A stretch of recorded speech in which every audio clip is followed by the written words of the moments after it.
si à chaque fois que quelque chose vous arrive dans la vie, vous réagissez de manière émotionnelle, tout le temps, que ce soit futile ou non, vous avez des problèmes à gérer vos émotions et ça va vous gâcher la vie et vous allez tout simplement jamais réussir à évoluer. C'est très très compliqué d'évoluer si on n'a aucun contrôle sur nos émotions. Alors, dans un premier temps, il faut savoir comment le cerveau fonctionne par rapport à ça.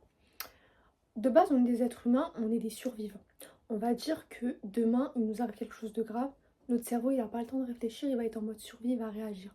Ça s'appelle l'action-réaction.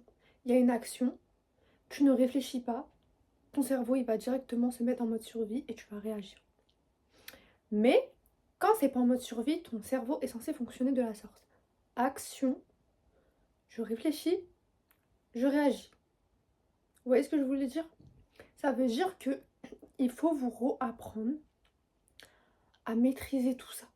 C'est-à-dire que quand il vous arrive un truc, peu importe, que ce soit dans une relation, dans le travail, peu importe, familial, il faut que vous appreniez à réfléchir avant d'agir. C'est comme ça qu'on contrôle ses émotions. C'est difficile au début, c'est pas en une semaine que ça va venir, mais c'est du travail qui peut durer des semaines, des mois, voire des années. Mais je vous jure que vous allez voir, waouh, vous allez souffler, vous allez être beaucoup mieux dans votre tête, dans vos vies. Je vous jure, mes petits papillons. De plus, être tout le temps dans la réaction émotionnelle, c'est tellement pas bon pour votre santé. C'est pour ça que vous avez tout le temps mal au ventre, que vous avez des problèmes de respiration, et après vous avez envie de tomber dans des addictions pour calmer justement ces nerfs, ces émotions qui sont trop forts pour votre corps en fait, parce que d'être tout le temps émotionnel, c'est pas bon pour le corps. C'est waouh, waouh, waouh, ça c'est un tue-corps en fait, vous voulez pas vivre longtemps vous. Donc arrêtez de faire ça. Honnêtement, je vous conseillerais dans un premier temps d'aller en thérapie. Si vous êtes en France et que vous n'avez pas les moyens de vous en payer un, mettez dans votre ville sur internet CMP, le nom de votre ville. Vous appelez, normalement c'est gratuit si vous êtes adulte. Et même il y a pour les étudiants aussi. Il y a des moyens d'être en thérapie sans payer. Après, si vous avez les moyens de payer, tant mieux, faites-le en payant, etc.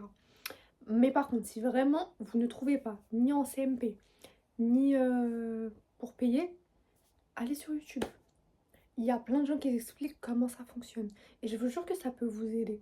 Ça peut paraître futile, mais à un moment donné, il faut chercher de l'aide. N'ayez pas honte de chercher de l'aide. On est tous des êtres humains, on a tous le même cerveau, on a tous certainement des réactions différentes, mais apprenez à réagir de manière réfléchie ou votre vie va être gâchée. Vos relations, ça va être n'importe quoi. Peu importe la relation, hein, je parle, ça va être du n'importe quoi. Et même pour vous, vous voulez être malheureux comme ça toute votre vie, à vivre tout le temps dans l'émotion. L'être humain, il a besoin d'équilibre dans la vie. Vous pouvez pas être tout le temps émotionnel. On est des êtres humains, ok, on a des émotions comme tout le monde. Mais si vous laissez ça vous contrôler, ça va vous gâcher la vie.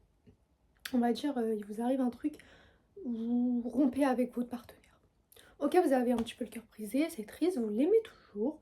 Peu importe X ou Y raison, mais voilà, il faut tourner la page. Vous savez qu'il n'y aura plus jamais de retour en arrière, que c'est mieux pour vous et pour lui-même que c'est fini.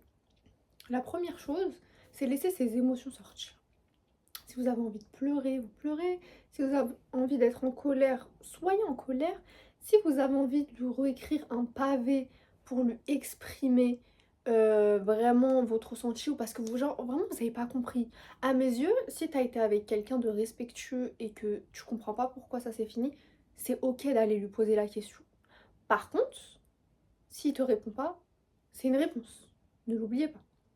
Ensuite, après ça, si vraiment, malgré les réponses que tu as eues, tu n'arrives pas, écris.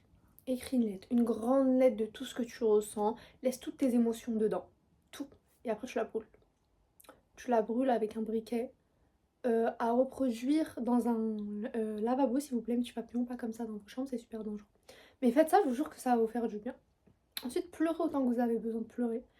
Un mois, 2 semaines, mais pas plus d'un mois. Plus d'un mois, c'est vous qui choisissez d'être dans cette situation-là. Apprenez à accepter les choses. Acceptez que c'est fini. Acceptez que là, cette personne-là ne fera plus partie de votre vie. Que son contrat avec vous est terminé. Que vous lui avez apporté des choses, il vous a apporté des choses. Qu'elles soient bonnes ou mauvaises, c'est des leçons au pire des cas. Mais maintenant, il faut avancer mes petits papillons. Il faut aller de l'avant. Vous allez retomber amoureux, encore une fois. En plus, j'ai l'impression qu'à chaque fois que une relation se finit, surtout amoureuse, Quand on se retrouve, nous-mêmes, en tant que femmes, on brille encore plus et on attire de meilleurs partenaires. En plus, ça vous permet de savoir ce que vous voulez et ce que vous ne voulez pas dans le futur. Donc, pensez positivement par rapport à ça. Oui, les souvenirs, c'est dur, mais en fait, je trouve que c'est grave triste, mes petits papillons, parce que la plupart des êtres humains vivent dans le passé, vivent de nostalgie. Vous passez vos vies à vivre d'avant, des émotions d'avant. Pendant 10 ans, 20 ans, 30 ans, jusqu'à quand? Jusqu'à votre mort. On n'a qu'une vie. La vie, elle passe vite. Vous pouvez pas faire ça, mes petits papillons. Il faut avancer. Comment vous voulez faire de nouvelles expériences si vous vivez tout le temps dans le passé, dans la nostalgie? Arrêtez ça. Apprenez à manipuler votre cerveau, à l'hypnotiser. Parce qu'il faut savoir un truc avec le cerveau, c'est que on a été, on va dire, paramétré pour tout le temps voir le négatif en premier, jamais le positif. Donc quand tu connais pas ça et que tu ne l'apprends pas, forcément, à chaque fois qu'il va se passer quelque chose, tu vas être beaucoup dans le négatif. En fait, il faut vous dire, il faut vouloir le manipuler en se disant que malgré tout ça, il y a quand même du positif dans ça. Comment on manipule un cerveau? Il y a plein de techniques. Dans un premier temps, par exemple, t'es quelqu'un, t'as pas confiance en toi. Tu te trouves vraiment horrible, tu passes ta vie à te comparer, etc. Tu peux pas toute ta vie vivre comme ça. Fais les causes pour ne plus avoir ça en fait. Pour avoir justement confiance en toi. Il faut que tu fasses les causes. Fais-toi plus belle, va au coiffeur, maquille-toi, prends soin de ta peau, je sais pas, tu vois. Fais ce que t'as à faire par rapport au complexe que t'as par exemple. Ensuite, quand c'est réglé, prends soin de toi. Prends soin de toi et dis-toi chaque jour, au matin et avant de dormir, tu te regardes dans le miroir. Asia, elle est magnifique. Asia, elle est incroyable. Elle est trop belle. Et je vous jure que votre cerveau, étrangement, il commence à assimiler ces choses-là au bout de, allez, max 1 ou 2 semaines. Et bizarrement, votre cerveau, il va plus vous laisser vous maltraiter.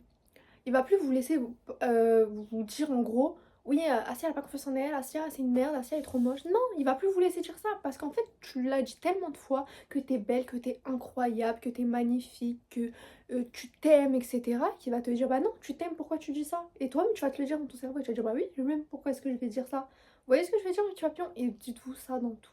Dans tout. Asia elle est belle, Asia elle est magnifique, Asia elle a du succès. Dieu veut qu'elle gagne. Dites-le vous tout le temps, le matin, le soir. Apprenez à avoir un planning, un rythme de vie. En fait, les êtres humains, on n'est pas fait pour avoir trop de liberté sans rien faire comme ça. C'est pas possible parce que ça nous met très mal. L'être humain, il a besoin d'avoir un objectif de vie. Il a besoin d'avoir un truc qui le fait vibrer, entre guillemets. Quand t'as un objectif, t'es pas content de tout faire pour l'atteindre jusqu'à que tu l'atteins. Ben, une fois que tu l'atteins, t'es content. Mais après, t'as envie de passer au prochain objectif, tu vois. C'est comme t'as eu ton bac, t'es content. Maintenant, après le bac, c'est quoi? T'as envie d'avoir ton permis.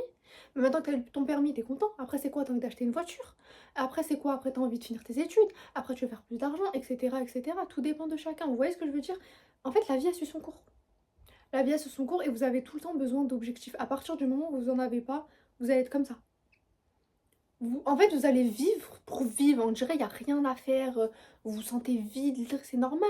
Votre corps, votre être, il n'arrive pas à vibrer parce qu'il sait pas, il veut quoi en fait. Faut trouver votre but dans cette vie. Trouvez votre but, qu'elle soit petit, grand, peu importe.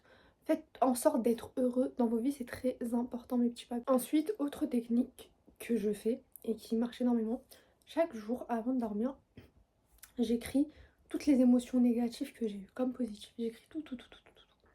Et ensuite, je laisse dans ce livre. Ça fait du bien en fait de sortir parce que des fois, on n'a pas forcément le temps, l'énergie ou on trouve pas le moment de faire ressortir nos émotions. Je peux comprendre qu'on est au travail, on est à l'école, il se passe quelque chose qu'on apprend de très grave. Tu peux pas pleurer devant tes camarades, tes trucs. Tu peux, hein, si vous pouvez le faire, vous pouvez. Moi, par exemple, je n'y arrive pas. J'arrive pas, j'ai l'impression que c'est trop intime. Genre de pleurer, j'aime bien pleurer de moi moi-même. J'ai du mal à pleurer devant les autres. D'ailleurs, c'est quelque chose sur lequel je dois travailler parce que c'est ok de pleurer en fait. Genre, on est des êtres humains, on a le droit de pleurer si on a envie de pleurer. Mais écrivez-le dans un petit journal, ça va vous faire tellement du bien avant de dormir. En fait, toutes vos émotions, ils vont sortir petit à petit. Soyez en colère, criez, pleurez. Mais passez pas votre vie à vivre d'émotions. C'est pas normal. Soyez logique. On a un cerveau avant tout. On a un cerveau et on doit penser à nous et à nos propres intérêts. Pas tout le temps pleurer pour X, Y, Z. La vie, elle est dure pour tout le monde. La vie, elle est injuste pour tout le monde. Arrêtez de croire que vous êtes les seuls dans le monde à avoir des problèmes. Ok mes petits papillons, j'espère que cette vidéo vous aura aidé. Je vous fais de gros bisous, on se voit rapidement dans la prochaine vidéo. Bisous mes petits papillons.